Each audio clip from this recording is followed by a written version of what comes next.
we're back again. Part 2 of this discussion about my speaking podcast. It's your boy Dog Side of Darryl. It's your boy Mike, man, and this is my cousin Tyler McDonald. So yeah, like I said, we was talking about Justin Jefferson and these so-called stars, 5-star, 2-star, 3 stars, and really, we were saying earlier before you got here that doesn't make a difference.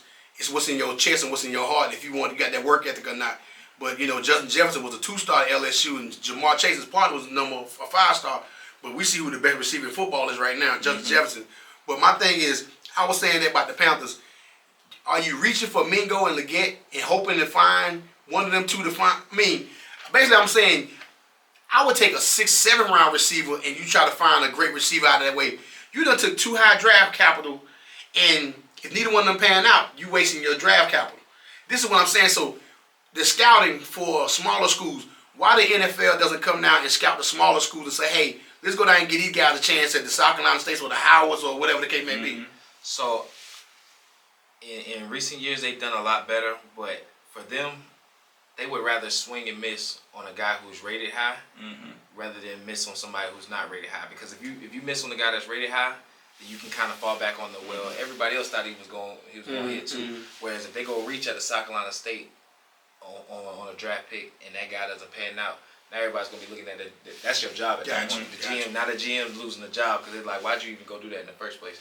So that's a little bit of the thinking in that. They've gotten a lot better in that in the recent years because States had 2 guys drafted really high in the draft. On the defensive side, we've had Hargrave. I think he went in the second round, second or third round. And we had Darius Leonard going the second round. Indianapolis coach. So and both of those guys turned into not only everyday stars, all pros, not Pro Bowls, all pros. So that narrative is changing. Even there was a guy at D2 school, Albany State. They had I think D tackle that was drafted in the second or third round.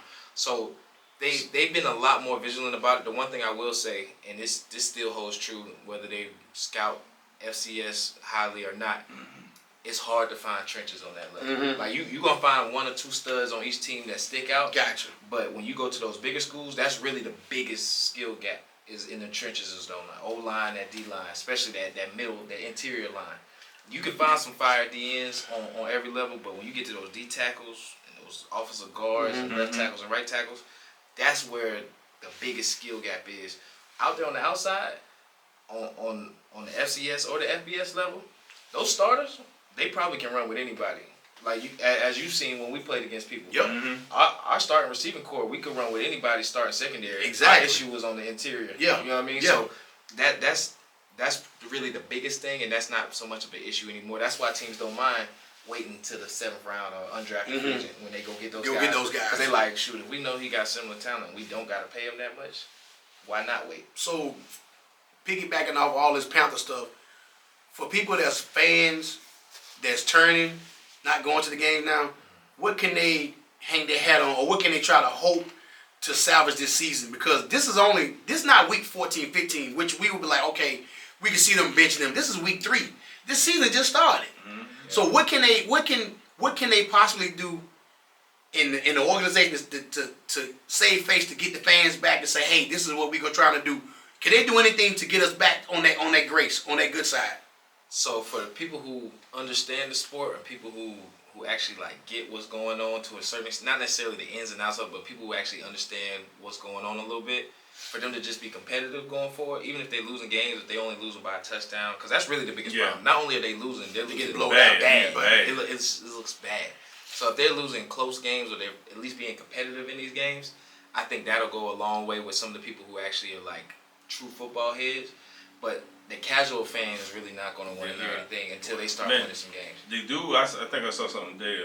There was, I think it's Stephen A. Smith or Dominique Foxworth that said it. The Carolina Panthers, in the 10 games that they done played from this year to last year, they only led 10 seconds. I mean, 10 seconds. It's like you only had to leave for 10 seconds, man. And I guess for me personally, the reason I'm so upset, I'm mad about the Steve Wilkes situation, but I know I can't hold on to that. But I want him to be coach. You can. But I am, because you know why? He had an identity. It wasn't the sexy identity, but it was an identity that was winning games and was competitive. You know for yourself, when you can get 53 men in that locker room to get around you and you can talk to them and they'll run through a wall for you, you got that locker room. It's hard for a grown man to go to guys that's making millions and millions of dollars to get them to go through that. I don't think people understand what goes into that because it, like you said, it takes a lot to get a full locker room to buy in. Because I'm not gonna say any names of who it was, but when I was in Miami, when that team wasn't bought into each other. No, I know that was probably one of the most talented group of people I've ever been around in one locker room, and that team didn't go anywhere. No, they sure did. And I could see that from camp when Tannehill got his money. Yep. It was a few guys that dang near walked off the practice field when that was announced. They was in the locker room upset. Now, granted, were some of them upset, rightfully so, very much. But you could tell there was more on people's mind than. But what killed me about the Steve Wilkes, and I hate to keep harping on it, he took over Matt Rule's team after they had traded CMC. He took over that team. He had Deontay Foreman and Chuba Hubbard was it. Like I say, he had DJ Moore and PJ Walker was a quarterback. He told Deontay Foreman the story before he got the job. They brought him back as the secondary coach on the Matt Rule. They wanted to bring an experienced coach over there. He told Deontay Foreman on the elevator in the Panther Stadium, I don't know why he's not playing you. This story came out after he got the job. When he took over, Deontay Foreman looked like a beast out there. Oh yeah, he looked like an everyday back. So this man had these guys playing. I know for a man, I can only say this positively. If he would have got that job, Deontay Foreman would have came back. Oh yeah. You had him and Chuba. You went out and got Miles Sanders. Yep. He had a culture. He was building the same culture that the Fox had, Rivera had. You run the ball, you play action, and if you don't, punt is okay. You punt the ball, your defense play good, you pin them back. I still to this, I don't understand how you can see this the only time in the last 4 or 5 years, that small window they was 6-6. That's the only time they look decent. They look good. The only reason why I could think that they moved away from it was the comment I just made. It wasn't the sexy pick. It wasn't it wasn't the thing that fans want to come to see. But at this point, these fans don't care. They want to win at this point. Temple came in like when Thanos came in on Avengers and he snapped his finger and everything just disappeared. He done got rid of DJ Moore. He done got rid of all them draft picks. CMC. Like he just killed the whole. They let Cam go. Yeah. CMC. Luke retired. Thomas Davis. He let him go. He went to Washington. He snapped his finger. Greg Olsen went the last year. He went to Seattle. Yep. You let everybody that the Panthers fans knew. And you know we had a culture here. Everyone that had an attachment to the city. Yeah. Them guys down there, we knew they were gonna give it all every Sunday. Win, lose or draw, we were gonna go fill that stadium because at least we got a fair chance. Yep. Yeah. This team here, they don't have an identity. Yeah. I don't know if they're gonna be a running team. They damn sure ain't a throwing team. So I don't know. You gotta have some kind of identity when you watch. Even Pittsburgh right now, Steelers, they 2-0. They winning ugly, but they winning ugly, but they still winning. It doesn't matter how you win, they winning. It's not how and we can pick it back and go with this. I don't know how this works. I'm gonna show you how I know that you got to put everything in preseason. Kubiak went over there to New Orleans and put his offense in. Yep. Derek Carr ran that same offense when he was in Raiders. Now look at that team now. They put up 47 in it. Okay, you put up 47 against the Panthers. Are looking like that you're here. I just looked at it. But listen, you put up 47 against the Panthers. Okay. Cool. Okay, cool. You put up 44 against Dallas in their house. Listen, they made that defense look like wasn't no Michael Thompson, wasn't no Michael Parsons out there. Wasn't none of them out there. They hit Dallas in the mouth. And that's what. And my thing is, they look good. They look good. That's why I say when you got all these so-called experts, they say the NFC South will be the weakest division in football.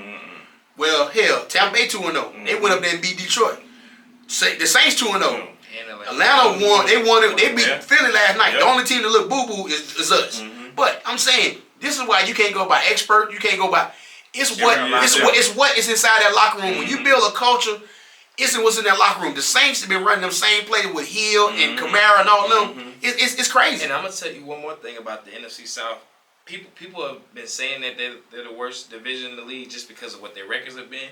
If you look at those rosters outside of Carolina, Tampa Bay still has the majority of that. Mike Evans, Goodwin, all of their main players from the still year there. won the championship still there on offense and defense. Atlanta got a loaded offense. Atlanta, they've been one quarterback away for the last 2 years. Yeah, like literally, they have the best secondary in the league. Them two safety Bates and alone makes them the best. Justin Simmons. And then you add AJ Terrell in there. I don't know who the other corner is, but but you got them three. You got Simmons, you got Bates, and you got Terrell.